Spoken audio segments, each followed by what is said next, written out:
All right, gentlemen, we we gotta find a. I know people are waiting on bated breath for our best bets because we were 0 for last week. So we've got to find some winners this time around. And Mark, I want to start with you. Yours is fascinating. I got to get the analysis behind this. You are going with a very very specific wager as your best bet. It is for foursomes day one that the United States will beat Europe exactly 2.5 to 1.5. And if that comes true, you get 6 to 1 on your money. Is that all? It's the opening salvo of the matches. I think the Americans are going to be up for it. They're better in foursomes than people make out. And I think you've got some, you guys have talked about it. You've got some really neat looking alternate shot groupings here that Captain Stricker can line up. It's just the order that he's got to play them, and can they overcome just the gravity of the situation? But I feel I'm going to pivot back to the influence of the crowd.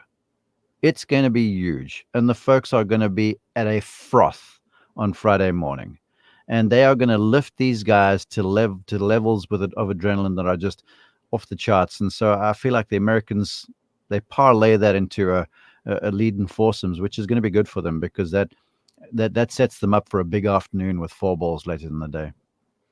Oh, okay. Well, we are going to keep an eye on that. And the good thing about this gets resolved 4 hours into this event or whatever. So we're going to find out very, very early. We don't have to wait long for that. Kyle, you and I actually have the same one here, and we do have to wait a little bit longer for this. We are going with the United States to win day 3. That is Sunday singles minus 143. Your thoughts, please, sir. Yeah, I think that Europe is, I think, better at the top than I and you said this earlier, but I think they're better at the very top than I imagined coming in, but they're worse at the bottom than I thought coming in. I think they have probably the 4 or 5 worst guys in this. If you look at if you look at it as like a tournament field, I think they have the bottom 4 or 5, and on a course where it just doesn't play into their hands, I think that's it just seems like a very straightforward bet for the U.S. side. Now, does that mean they're going to win 10-2 on Sunday? No, I don't think so. But I think they just have such a distance advantage when it comes to the singles matches that it'll. I think you'll run into and again, this is where conserving guys' energy throughout the week comes into play. That doesn't hit until a Sunday, when all of a sudden a 45-year-old Sergio, or whatever he is trying, or 43, is trying to play his 5th match of the week, and it becomes just extraordinarily difficult. So that was kind of my thinking behind going with that. Yeah, I agree. Obviously, I just think that depending on how it shakes out, the United States will be favored in at least 9 of the matches, maybe 10, depending on how they shake out. Rory won't be a favorite, or won't be a dog. Rahm won't be a dog. But depending on how the rest of those shake out, you could get a lot of favorites there. So I went with the United States to win day 3, which leaves, Greg, your best bet. You've essentially turned top Irish player into a little bit of a matchup because there's only 2 of them. It's Rory McIlroy. It's Shane Lowry. You took Rory McIlroy minus 187.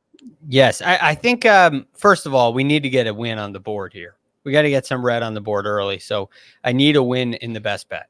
And this one, although it's not great odds, I think there's the biggest discrepancy here of volume. And an average to poor Ryder Cup for Rory McIlroy could still outdo the opportunity that Shane Lowry has. And I think that's a big advantage for him. My guess is Shane Lowry plays 3 times, but there's a chance that he plays 2. Rory's going to have those 2 extra matches that I think is going to go a long way. So I'm kind of surprised that it's even on the board. I'm surprised it's even an option. And so for that reason, I think it's the closest thing to a sure bet on the board. Have you considered somebody getting COVID and Padraig Harrington having to sub himself in? Well, have I considered it? No, because there's an envelope. There's an envelope rule. I saw that. Yeah, Harrington can't go in there. They have the envelope rule. Gentlemen, it's about that time. We now Let's must make go. fools of ourselves by going on record with our final prediction and score. I'm noticing that 3 of us are on one side, 1 of us are on the other side. Mark, I will start with you to win the. Are we calling this the 2020 Ryder Cup still? Technically, is this like Tokyo 2020? To win, I think it is. Okay, to win the 2020 Ryder Cup, who do you have, sir? I have the favorites. I'm going with the United States. I think I was at the last Ryder Cup at Hazeltine, and it was very one-sided. You know, the final score belied how dominant the Americans were, and I feel like we're going to have a lot of the same over here. It's a plucky European team, and they're not going to lie down. They were poor in Hazeltine the last time around, but I feel like they'll put up a big battle, and I think it'll be close in the end. And in the end, your guys' call there on the final day singles will be the difference. And so I'm going America 15-13. In similar fashion, Greg, you are also taking the United States by a similar score, this time 15.5, 13.5, which doesn't add up. It's got to be 12.5, I think. 15.5. Some tough right? math there. Yeah, I meant 12.5. Yeah. I meant 12.5. You know, I originally had 15-13, and I wanted to go to I wanted to go to the half, and that's a typo. My bad. It's okay. That being said, 9 of the last 10 Ryder Cups have been the winner of the Ryder Cup has won the singles. I agree with you guys. I think the U.S. has a big advantage in singles play. I think there is a youth attitude on this team that plays into their favor. The home team having youth is a good thing, and the away team having experience is a good thing too. But we have so many more options in keeping players fresh, and we have highlighted it many times. The European team is very thin, and so for that reason, their stars will be a little more fatigued, and I think that gives the U.S. a really big advantage. So all in all, I think this team's ready. I like the pods that I've seen. The distractions with Bryson and Brooks, I feel like have kind of masked the advantage that the U.S. has. Maybe not in the sports, in the books, but I do think it's a big advantage. So I'm going to take it.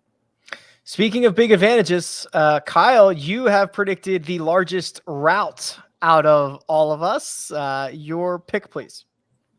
Yeah, I wanted to go like 22-6, but I let logic get the best of me. We're one insane Ian Poulter Saturday finish in 2012 away from this being probably the 4th straight win that the U.S. has on their home turf. It is. They haven't dominated in the United States, but they've been really good. And I think sometimes when we talk about the Ryder Cup, everybody talks about, and we talk about it, and we should, that Europe wins a lot when they shouldn't. But in the U.S., on a U.S. setup course, on a really big course where you can kind of take advantage of some of your strengths, the U.S. has been really good. And I think you combine that with the fact that, again, this generational turnover, to having 6 rookies, to having JT and Spieth be the biggest personalities in the room and not Tiger and Phil. I think JT and Spieth are bought in a way that Tiger and Phil never were. And I don't hold that against Tiger and Phil. I just think it's meaningful that JT and Spieth are the leaders now. And I think it's gonna lead to a really dominant win for them at Whistling Straits. So definitely, producer Jacob, cut this whole thing after Poulter goes 4-0-1 and Europe wins by 2. Well, that's my prediction, is that Europe will win by 2, 15-13. I think the case for the United States team kind of starts and ends with raw talent. And I think that I've got concerns around Jordan Spieth, Colin Morikawa, Bryson DeChambeau, Brooks Koepka. The Europeans have cracked the code on this. They figured it out. Seems a little bit windy at Whistling Straits. These guys aren't as bad off the tee as everybody wants us to believe.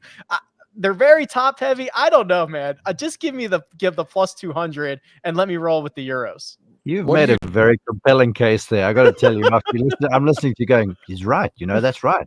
I'm on board. Yeah, you know what? I'm close to pivoting, Rick, after that argument. But what do you do with a year like 2016, right? Where I think that this U.S. team is more talented than that one was, and the way the way the course is set up just is such an advantage as it was at Hazeltine. How do you like get from there to here? Yeah, the big thing for me is there are 3 or 4 studs on the European team, but we have seen time and time again. We see this even in our WGC match play. This is the most volatile form of golf that we have. Team golf, team match play golf is incredibly volatile. It's one shot here, it's one shot there. No one is as big of a favorite as you like to think they are, and it's just to me. It's more about trusting your teammates and understanding that you have the right system in place than talent at times. I'm on board, Rick. Yeah, I'm with you. I'm with you. I will say think this. that I think I the was gonna actual say, I best think- bet is Europe to win by 1, 2, 3, because you don't think they're going to blow out the United States. That's 4-1. So if you don't like the plus 188 or plus 200 for them to actually win by 1, 2, 3 is nearly twice as long. I think that's fair. I think that I've basically resolved to only pick the home team going forward because everything you're saying is correct. I just think that, again, the course and the length it's going to, over the course of the week, and especially in singles, it's going to be such a factor. And that is, I will never pick the US and Europe again. I'll probably pick them next time.